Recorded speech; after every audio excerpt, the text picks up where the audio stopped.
What's going on? Your man Will Freeman, revolutionarylifestyledesign.com, talking about should you have kids. Okay, I don't have kids. I'm 35, pushing 36. Been a bachelor playboy for 20 years now. In between then, I've had casual sex. I've had multiple women that I'm seeing at a time that's above casual sex but below having a girlfriend, and I've had girlfriends and I've had girlfriends that I have lived with, and sort of run through that cycle a number of times. I don't have kids, I'm not married, and at 35, if you haven't had kids, you start to think about these things, something I've been thinking about a lot, doing a lot of research on, and this is where, again, I like to do my research from guys who've already done it, who know what they're talking about. There's really only two guys I look to anyways, Caleb Jones and Grant Cardone. Those are pretty much the only guys that I'll read in my niche, the lifestyle niche or the personal development niche. A couple other guys, but those are the guys that I like. So Grant Cardone is 60.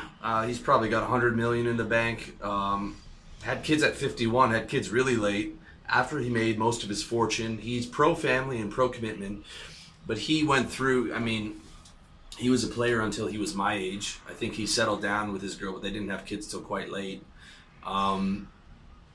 He's pro-family, pro-commitment, but he works 12 hours a day. I think he probably sees his kids 2 or 3 hours a day. He's also super rich, so they got the nanny and the cook and the maid, and I'm sure all that other stuff helping him. His wife doesn't have to work, money for everything, which makes a big difference.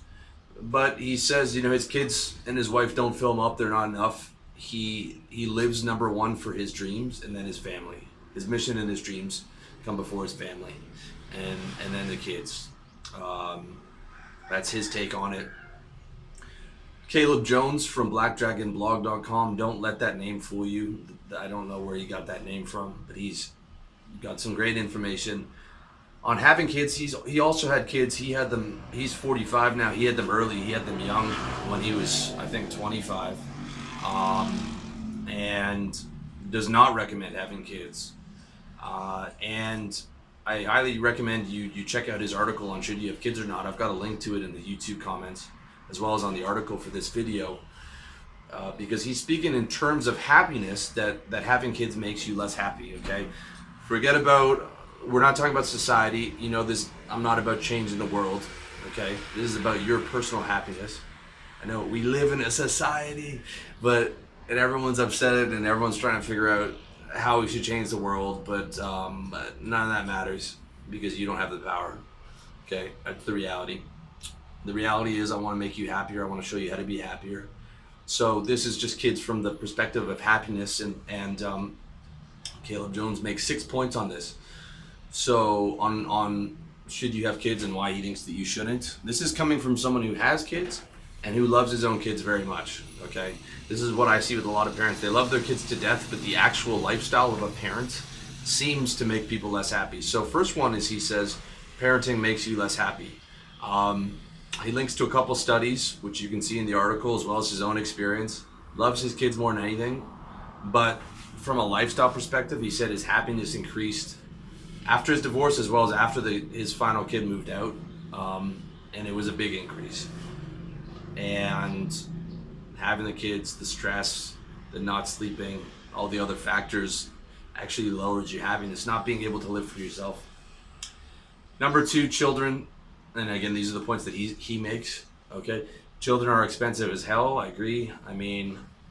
What is it, $250,000 to raise a kid from 0 to 18? Double that if you want them to go to good schools in North America. 2 kids, $500,000. It's half your retirement there, if not more. If you're putting in more money to your children, that's super expensive. Number 3, child support, gun to your head, okay? In the video I did on why you need to avoid divorce like the plague, I talk about legal marriage and not getting legally married, where you can be on the hook for half your assets in alimony, but either way, you're going to be on the hook for child support if you have a kid and you don't stay together with that woman, or even if you were never together. And the way that works is, if you don't pay, they garnish your wages. If you don't have the wages, you go to jail. It's no fucking joke. And even if there's a downturn in the economy or you lose your business, it's like whatever they agreed upon, the amount that you were making when you got divorced, or when you had the kid, um, that's what you're gonna be paying. So serious. That's a serious thing, and it's something that's outside of your control. You can control what you do, but you can't control a girl from leaving. A lot of guys have the pride and think, well, I can do it. Maybe in Saudi Arabia you can, but over here you can't, and the family courts are against you. Child support gun to your head. That's number three. Number four, your kid could have health or behavioral problems. That's a big one, dude. I mean, some kind of handicap, some kind of genetic problem, behavioral problems, uh, you name it. Especially if that stuff runs in your family. I mean, that would be a very stressful addition to your life, and probably something that would make you quite sad to see that, you have a child who's sick or unhealthy or has a disability. I know that would make me very sad. It makes me sad just to see kids now who have disabilities or something along those lines. Very difficult to see. Number five, he says your relationship suffers. I believe this.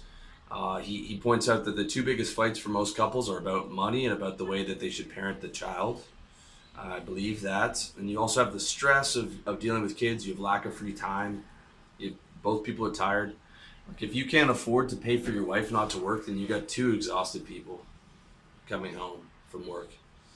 I mean, I think that the fact that women have entered the workforce since the 60s has contributed a lot to the divorce rate, because you need two people to provide, to be able to afford the house and to be able to pay for the life, and now two people are exhausted. um, two people are overworked, two people are stressed, so relationship suffers.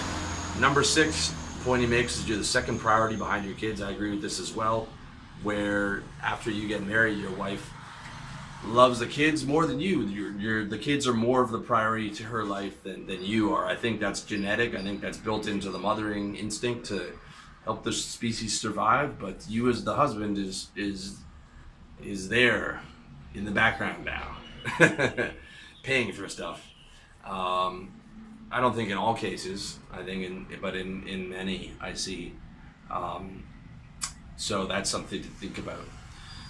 So finally, he makes some exceptions for guys who are rich and can afford to pay the potential child support if things don't go well, as well as a guy who's rich can afford a huge place, a nanny, a maid, a cook, can afford his wife not having to work so she can relax a bit during the day and recharge and do yoga and things of that nature. Um, that's the only scenario I see for myself having kids. Like when I murder my financial goals, which is going to be about 45, 35 now. Could be about 40. But I mean murder, like just decimate them. I grew up poor. I grew up without a father. Um, my kids will never grow up poor. My kids will never grow up without a father if I have them. That's for sure. So I want to not just solidify those, but murder those goals. And I won't have them in the West. If I have kids, it's going to be out here in Asia, or it's going to be, I don't know, South America, but probably Asia. Definitely not in the West now. No way. No way, no way, no way.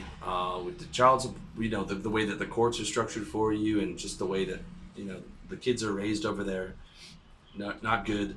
But again, I don't know. I don't see it. Not for the next 5 years. I'm undecided. I lean towards no. I don't see it in the next 5 years at all, if ever. Uh, Overall, though, it's hard to get people to tell you the truth about having kids. Like people say they love their kids. I think everyone loves their kids, but a lot of people don't love being a parent, and you don't hear people talk about that because it's such a big taboo to say that I don't like being a parent. Like people are scared to say that. I met one guy though in Laos a couple years ago on a visa run. He's out here. He's the same age as me. He's a white guy. He has kids with a Thai woman, and he told me he totally regrets it. He said both of them love their kids more than anything, but they regret having the kids in terms of their lifestyle. He said it definitely made them unhappier, more stressed, more fighting, more headaches, and that they were very comfortable and expensive. He said they were very comfortable financially and emotionally, prior to having those kids, and they fight a lot more and all these other things. Um, and that was interesting to hear from someone my age, where I'm living, be honest like that. And then you combine that with sort of the observations. I used to live in Toronto in sort of this cool hip area, and might have a girl over on Friday, and then Saturday night I would take her, or Saturday morning rather, I would take her to the little French bakery next door, and then I'd get my little croissant, and we'd have some, the croissant and maybe a drink, and very civilized. And I would see all these young fathers. I was about 26 or 27, but I would see guys who are my age now with the gut hunched over the stroller, looking exhausted, the wife looking exhausted, like, I never saw guys like upbeat or whatever, and I'm sitting there with my girl for that week or whatever, and there was no part of me that was like, I want to do that. I see exhausted dads. I see a lot of that.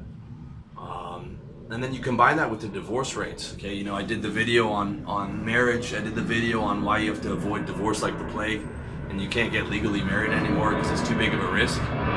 50% divorce stats and divorce laws, and even if you're not legally married, but you're co-parenting, but you signed the agreement, you didn't sign the legal agreement, but you got her to sign sort of an asset protection agreement, even if you can protect your assets in the case of it not working out, you'll still be on the hook for something, and you'll definitely be on the hook for child support. Now, of course, it's your children, and you're gonna want to take care of your children, but it's a different ballgame if you only get to see them once a week, and she's demanding a certain amount of lifestyle and doesn't want to work.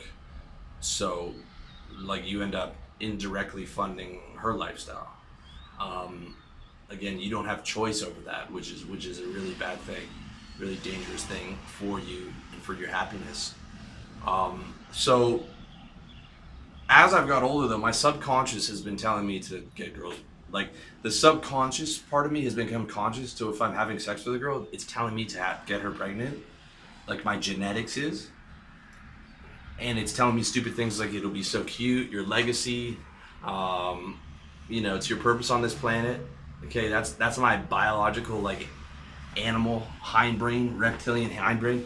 Whereas my logical brain is screaming at me, no, you idiot, do not do that, do not do that. Okay, and then when, like, after I've, outside of sex and whatever, my brain is like, absolutely not. But I've noticed that's one thing, as I've gotten older and I don't have kids, my body is trying to trick me into having them, which of course is not a good idea. Okay, like, that's something that has to be planned. Okay, I do not support any of these guys, even though I'm in Asia and there aren't child support laws and you can leave. Okay, you can't just get someone pregnant and not take care of your kid, and you don't want to get some random girl pregnant and be operating from that scenario instead of something that you've planned with someone who's going to be a good mother. Okay, that's a no-no, especially for me who grew up without a father. So that's a no-no.